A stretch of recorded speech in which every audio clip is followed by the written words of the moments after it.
I really wanted to like this movie, but in the end, it just kind of pissed me off.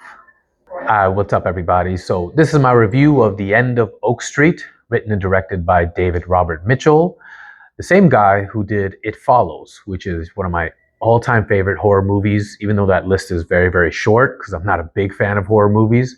But I was just so impressed by the storytelling, the world, the tone, the movie making. Like, It Follows is as perfect as it can get for somebody who is not a horror fan like me.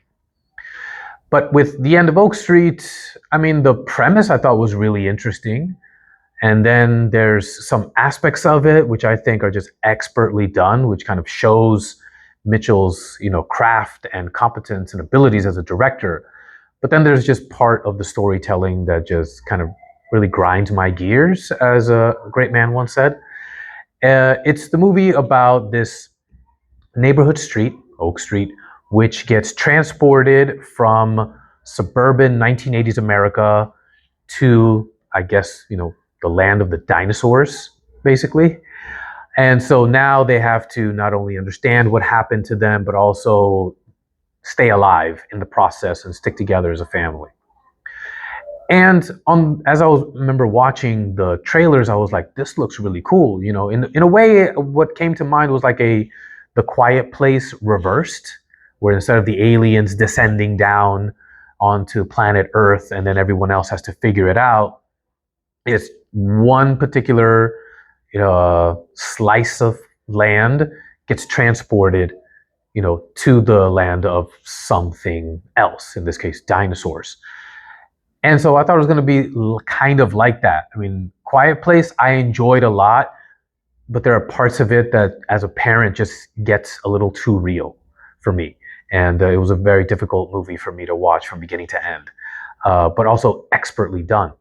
In this case, let's talk about the things that I thought were really, really well done, particularly movie making wise. I love some of the camera angles that Mitchell uses at times when characters are talking.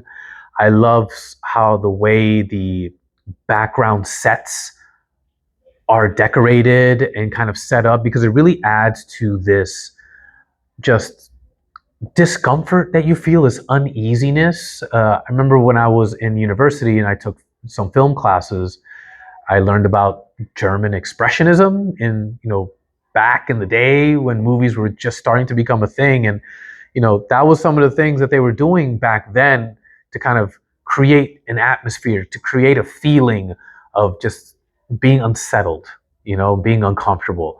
And Mitchell did a great job doing that in what are seemingly some just scenes of the family sitting around talking to each other, trying to figure things out.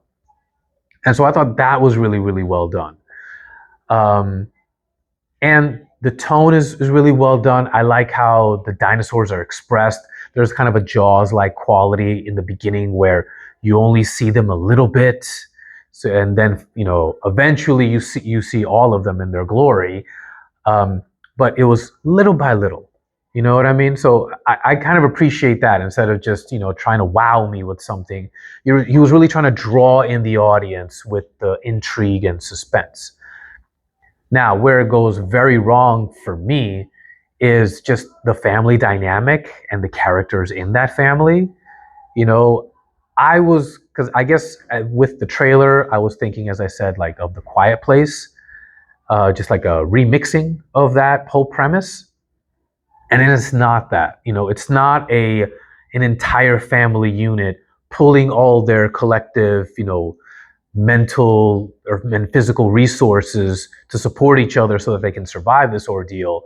It just becomes, dad becomes more of a loser because in the beginning of the movie he's lost his job and he's the provider, and he's suffering from a crisis of confidence. And then now this situation happens, and instead of him actually stepping up, and being that source of support for his wife and for his kids, he just becomes one of the kids. So it's now, mom of two kids, played by Anne Hathaway, is basically mom of three kids, and also Ewan McGregor's nose. Like, I didn't understand that particular decision. But anyways, Anne Hathaway is great, but at the same time, like two things. One, she's just one of the best working right now, and I'll definitely put her in the conversation as one of the all-time best.